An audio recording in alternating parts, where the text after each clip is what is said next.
like a rib. It tastes like liberty, like a rib. The season 14 episode of The Simpsons called I'm Spelling as Fast as I Can is an episode about choices and indulgences. In the A plot, Lisa enters a spelling bee championship and she becomes addicted to the fame. In the end, she must decide whether she should play honestly or throw the competition. However, most people probably remember this episode for its B plot, in which Homer becomes addicted to a new sandwich at Krusty Burger called the Ribwich, an obvious parody of the McDonald's McRib. He must choose between indulging himself with the Ribwich and spending time with his family. Now, I have to be honest with you guys, there are many things about this episode that are below average for The Simpsons, and if you've seen the show, you know what I mean. It came out in 2003. And like many episodes from that time period, the dialogue is contrived, the animation is somewhat bland, and the jokes just aren't that memorable. This episode is a far cry from what many people would consider to be the golden age of The Simpsons. But that's not why I want to talk about it today. What interests me about I'm Spelling as Fast as I Can is its ideology.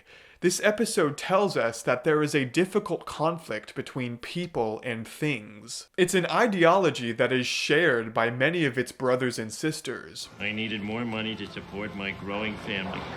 And there was only one place in town that a man like me could make it. But this episode in particular manages to be so unique and cynical in how it does this, and I would even go so far as to say that it's ahead of its time. So today we'll just be moving along, talking about various things in the episode, and probably some other things that are similar. There will be links to further reading in the description. Let's get started. Drool clean up at register 4. Part 1. The Deliciously Horrible McRib. So, this episode satirizes many of the things that you would expect it to when talking about the McRib. It's unhealthy for you. After all, how long do any of us have to live? Well, if you like the Ribwich, not very. No! It's addicting. It's about brotherhood. It's about freedom. It's about 3 days since I've had one. I'm getting the shakes. The meat is made out of processed garbage. We start with authentic, letter-graded meat and process the hell out of it till it's good enough for Krusty. It's only on the menu for a limited time to create a sense of artificial scarcity. And of course, when the Ribwich leaves the menu and Homer finds out that it's gone, he's really sad about it. We are constantly reminded throughout this episode that the Ribwich is a product, and a cynical one at that. It doesn't really represent a specific need like hunger, but rather an indulgence that Homer Simpson and people like him are susceptible to. Now, this particular brand of consumerist satire is nothing new for The Simpsons. Let's look at some examples. In an episode called Lisa vs. Malibu Stacy, these mall-goers are so excited to buy the new Malibu Stacy doll simply because she has a new hat, and they don't even care that Malibu Stacy promotes harmful stereotypes about women, much to Lisa's dismay. She's just a regular Malibu Stacy with a stupid cheap hat. She still embodies all the awful stereotypes she did before. But she's got a new hat. The indulgence of something new is just that powerful to them. In Marge Be Not Proud, Bart really wants this new video game called Bone Storm. But after some time has passed and Milhouse literally gives it to him, he doesn't want it anymore. Here, go ahead. No, let me try the cup and ball. It's pretty clear that this particular video game is not what Bart was after, but rather it was the thrill of the chase, the envy of his best friend having it when he didn't, the excitement of that first commercial. And let's look at that commercial again, because I think it's pretty telling. The gameplay of Bone Storm doesn't look all that different from the game the kids were playing before. But Bart doesn't care about any of this, and he wants the game anyway. I'm Spelling as Fast as I Can has a similar moment to this. Homer has a meltdown when he learns of the Ribwich's departure, and he says this. Not again! First you took away my Philly fudge steak, and then my bacon balls, then my whatchamachicken. And while this scene is sad in the sense that Homer is just one man subject to the whims of a large corporation, it's also kind of superficial. Hearing him list out all these foods just makes me think that they're all the same to him, really. And if it wasn't for Krusty Burger, he'd be somewhere else, trying to fill that urge. Don't worry, dude, another Rib Witch will come out in a couple of months, just like Bone Storm. Now, in comparing these 3 episodes, I think I'm Spelling as Fast as I Can is the only one that does something pretty chilling when it comes to the company's role in this situation. We start with authentic letter-graded meat and process the hell out of it. Krusty Burger is saying this in their own commercial. I'm Spelling as Fast as I Can isn't like Lisa vs. Malibu Stacy, in which the company is largely apathetic to the harm they're causing. Believe me, we're very mindful of such concerns. Hey, Jiggles, grab a pad and back that gorgeous butt in here. No, we get this information right away, straight from the horse's mouth. In fact, Krusty Burger seems to embrace all of the negative aspects of fast food. The fact that it's harmful to animals, terribly unhealthy for you, and can take years off of your life. All of these things are worn by Krusty Burger like a badge of honor. And process the hell out of it till it's good enough for Krusty. Processed meat is good, actually. The act of processing meat can have value all by itself. Also, the will cause early death warning printed onto the boxes is not really a warning at all. Look how happy Krusty is to be delivering this information, and in no less than a Comic Sans font. What's more, in the commercial, the Rib Witch is compared to the production of steel during the Industrial Revolution, a time characterized by individualism and unregulated capitalism. A patriotic song is playing, Like a rib. which itself is a reference to a song from a line of Chevy commercials from the 90s. America is still the land of rugged individualists.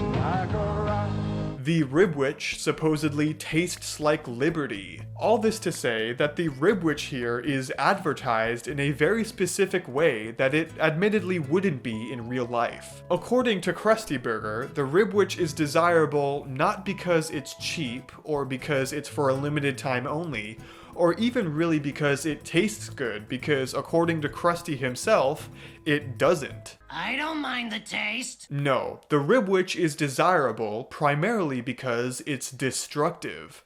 And it's our American individualist right to consume things that are destructive. The Rib Witch gives you the freedom to die quicker. And I'm wondering if this is what Homer finds so appealing about the Rib Witch. The fact that it is so destructive and impractical. It's a very cynical take, I know.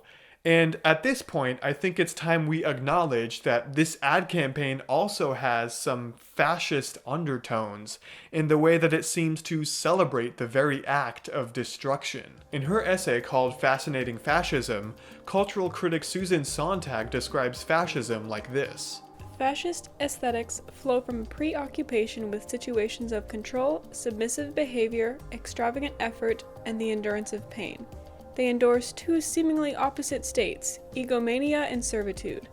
Fascist art glorifies surrender. It exalts mindlessness. It glamorizes death. So yeah, Homer Simpson is down bad in this episode. So much so that it reminds me of some other TV icons who are famous for being down bad. Characters like Walter White from Breaking Bad, Don Draper from Mad Men, and Tony Soprano from The Sopranos. You know, these men are also consumed with this ideology, whether or not they actively believe in it. These men also seem to revel in their own suffering, and the suffering of others, even if that doesn't entirely make sense. You never say thank you. That's what the money is for. They are also constantly looking for ways to die quicker. And I just think it's so cool that this sentiment was captured in a mid-tier Simpsons episode only a couple of years before 2 of these shows came out. Of course, nothing exactly like the Rib Witch ad campaign has ever happened in real life. No fast food company has ever printed "will cause early death" prominently onto their boxes. But, like all satire tends to do, this episode mimics things that happen in real life. The McDonald's McRib really is only available for a limited time in many parts of the world, most notably the United States, and it is often advertised in this way too, with varying degrees of transparency. Like the McRib Farewell Tour has happened 4 times now. The artificial scarcity created here is in itself somewhat destructive. By making the McRib scarce, McDonald's has given it a value that it otherwise would not have, but it's a value of exclusivity, a value in knowing that not everyone will get to eat it. And isn't that a powerful choice to make? Today's students would rather watch Ozzy Osbourne. Look at me, I'm a drug addict. Ho, ho, ho. Part 2. Competitive spelling has fallen on hard times. So it's pretty clear that the odds are stacked against Homer Simpson in this episode. There's this big monolithic corporation that's trying to sell him an indulgence, and they have a pretty aggressive strategy in which they appropriate all of the negative aspects of that indulgence and turn them into positives. So there's basically nothing about the Ribwitch that Homer can refuse. The odds are also stacked against Lisa in this episode, who has a parallel storyline in which she enters into a spelling bee championship and becomes more and more addicted to the fame the higher up she goes. This is actually what the name of the episode is referring to, I'm Spelling as Fast as I Can. It's a reference to the 1982 film I'm Dancing as Fast as I Can, which depicts the life of filmmaker Barbara Gordon and her struggles with drug addiction. Lisa's spelling bee storyline is a humorous take on this. Lisa is not popular in school. Let's get the year rolling with an all-school spelling bee. Woohoo! I guess I won't be popular this year either. And when she wins her first spelling bee, she gets her first taste of popularity. And while Lisa does genuinely love to challenge herself, and she thinks it's a good thing that a smart person could become so popular, the episode also makes it clear that there are strings attached. Perhaps one day people who spell correctly will replace athletes at the top of our national pantheon. The general public does not share Lisa's love of spelling, and pretty much the only reason she's so popular is because she's an oddity. Come on, Dimples. Spell something else for us. I'm a little tired. Oh, come on. Hey, spell Little Miss, she thinks she's so big. Lisa is a fascination to these people. She's a little kid who can spell really well. She's cute. But they don't really take her seriously beyond that. And this idea is taken to the extreme in the 3rd act. You see, Lisa is competing in the Spell Olympics, a national spelling bee organization that deliberately tries to copy the success of the Olympics. The final competition takes place at this massive stadium. There's a flame at the top of the stadium, just like in the Olympics, and George Plimpton releases a bunch of bees onto the audience for some reason. The Blue Angels fly over to exterminate those bees. It's clear that the Spell Olympics are trying to reach that same level of grandeur and self-importance that the Olympics has, and this extends to every aspect of the competition. In the 11th hour of the competition, George Plimpton approaches Lisa and he asks her to throw the competition in favor of Alex. The future of our very sport is at stake, and we want the gold medal to go to him. Who? Alex? Alex is a lovable kid whose victory would surely bring some much-needed attention to the Spell Olympics, which has been declining in popularity. Competitive spelling has fallen on hard times. And in the previous scene, we saw how much the crowd loved him. Even Marge had this to say about him. He's adorable. I'd sure like to tuck that in at night. Now this is interesting. This expression actually tells us a lot about how Marge, and by extension the audience, sees Alex. We all know what this expression is used for. It's normally used in an erotic context, directed at a person who you desire to be with. And usually, this person isn't available to respond. Perhaps you don't want them to respond, and you were just saying it to yourself or to a friend. In the way that Marge uses the expression, the desire is different. Marge has a maternal desire for Alex. She wants him to be her son, to tuck him in at night. And Maggie is hilariously upset by this. But the principle of the expression is the same. Alex isn't available to respond to Marge, and it's not really about that. Marge was just daydreaming. This is the potential that George Plimpton sees in Alex. He is an idealized version of a child to a spelling bee audience that consists of mostly parents, and if he won, that would be such an uplifting story. Basically, what I'm trying to say is that Alex is an indulgence, and he has replaced Lisa as the new indulgence that everyone is obsessed with. Symbolically, Alex is not much different than the Rib Witch. He's only an object. He doesn't make any decisions. Lisa doesn't even have a conversation with him. He's just there to be consumed. So in that way, the Spelling Bee storyline is similar to the Rib Witch storyline, but it's also less applicable to real life. Less of a biting satire of a real-life industry, and more of an outlandish comedic premise. You know, wouldn't it be funny if people got as excited for the spelling bee as they did for things like football or the Olympics? What if the whole spelling bee industry was corrupt and only motivated by a need for ratings or ticket sales or something? You know, it's funny.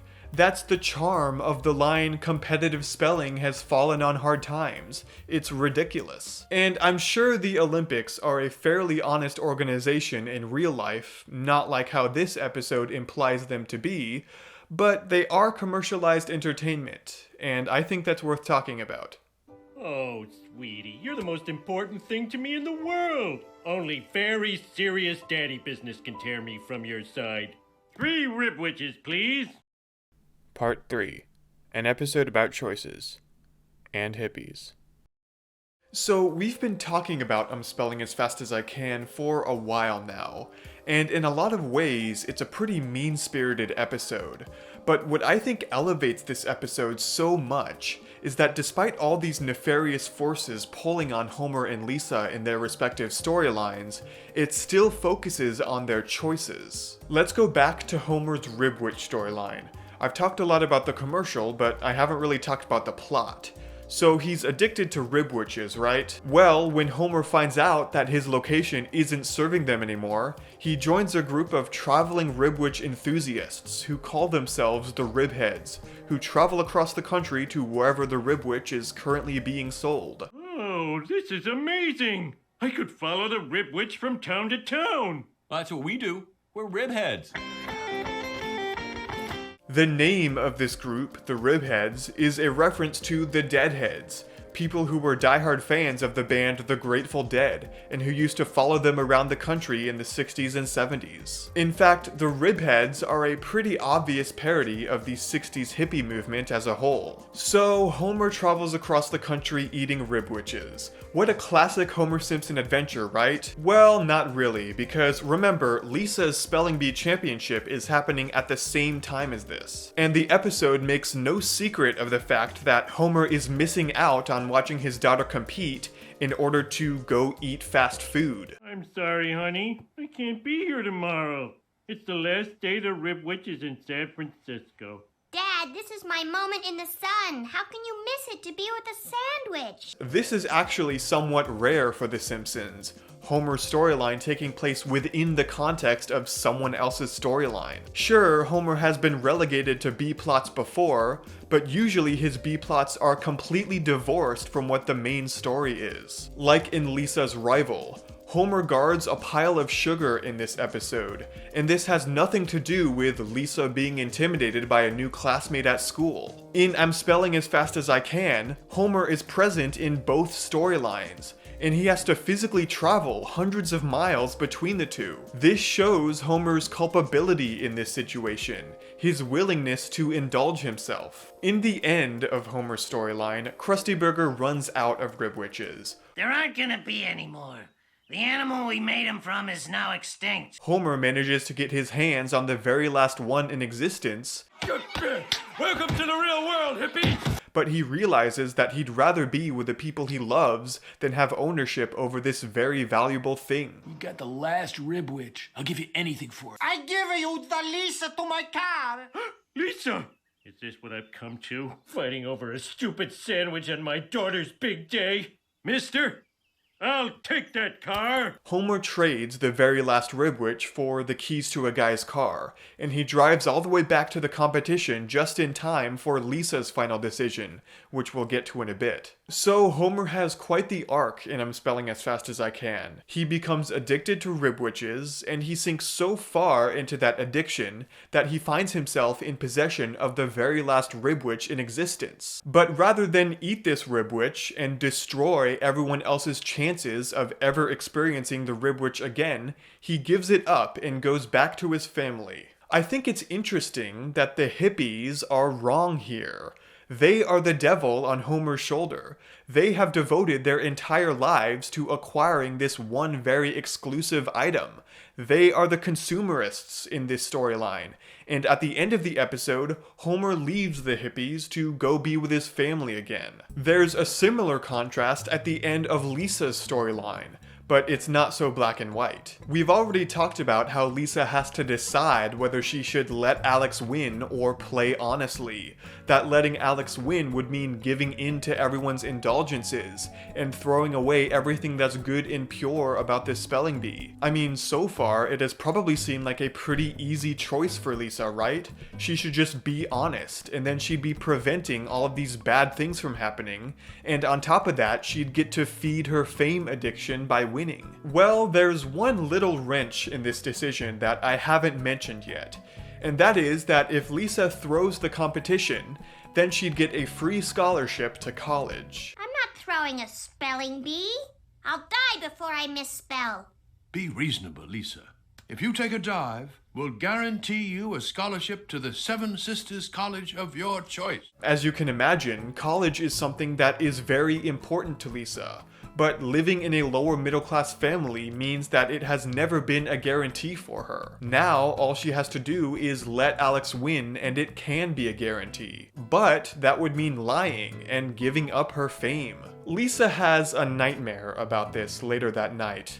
And I think the episode reveals a lot in how it characterizes the people who are trying to tempt her into this. Come to Radcliffe and meet Harvard men. Or come to Wellesley and marry them. No, party with me. Or nonconform with me. Play lacrosse with me. Or explore with me.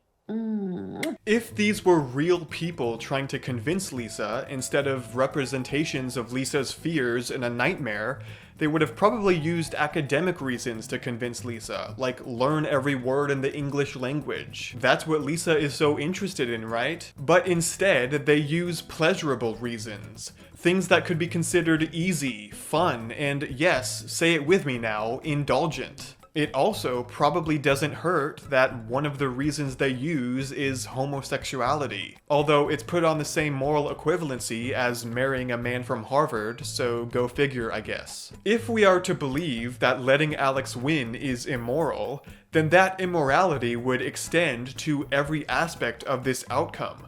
Lisa wouldn't just be doing what is necessary to enable herself to go to college, she would be giving in to temptation, selling her soul to the devil. No, I don't want to pay for college by throwing a spelling bee. Get in, Lisa. Get a free ride. And a hot plate. Lisa wakes up from this nightmare and she has a conversation with Marge about what to do.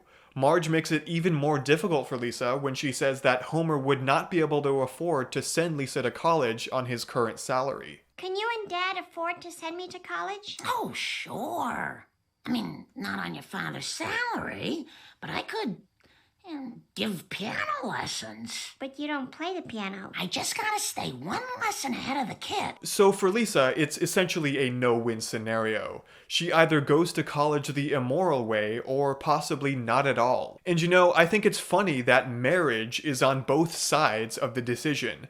Lisa can either marry a man from Harvard or marry Milhouse. I suppose I could just skip college and marry Milhouse. I guess that's just another detail that tells us that Lisa is not comfortable with either option here. Now, it's in this conversation where I think the episode falters a little bit.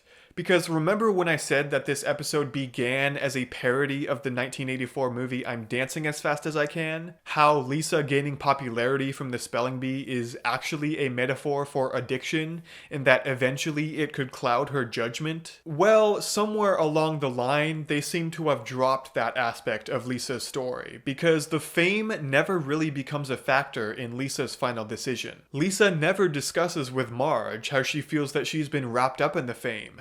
And the episode never addresses the fact that if Lisa were to remain honest and spell the words as best as she could, she'd actually be playing into her fame addiction. And that letting Alex win in this context would actually be a good thing, because Lisa would be giving up her fame. So there's actually indulgence on both sides of the decision, but I think they just chose to ignore the indulgence on the honesty side because the episode was getting too convoluted and they really wanted to reference that movie, I guess. So let's get to that final decision now, shall we? The one I've been alluding to this entire time. So, despite some stern looks from George Plimpton, Lisa finally decides to spell the word as honestly as she can.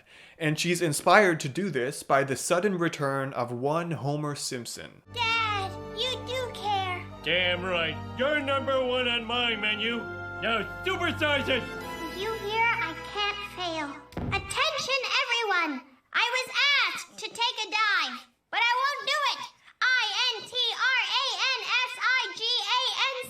INTRANSIGANCE. You fool! It's E-N-C-E. Oh my God, you're right. I spelled it wrong. I tried my best and I failed. The presence of her father gives Lisa the confidence to do what she knows is right.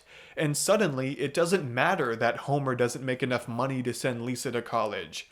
As long as they stick together, they can handle any problem that comes their way. With you here, I can't fail. In other words, Homer chose people. So now, Lisa chooses people too. It seems that in the Great War between people and things, people are more important. And that's pretty much all I have to say about this. And my point with this video is not to say that The Simpsons is secretly conservative or anything, just that this episode, in its quest to show its characters making good choices, does some of those things. It's also important to note that not every Simpsons episode puts this much emphasis onto the morality of its main characters. That's part of the reason why I think I'm Spelling as Fast as I Can is ahead of its time. You know, shows like Breaking Bad and Mad Men and even Rick and Morty are more conscious about the morality of their main characters and toxic masculinity and things like that. Listen, Morty, I hate to break it to you, but what people call love is just a chemical reaction that compels animals to breed. I just think it's interesting to look at certain episodes of The Simpsons and see how each one has its own set of priorities.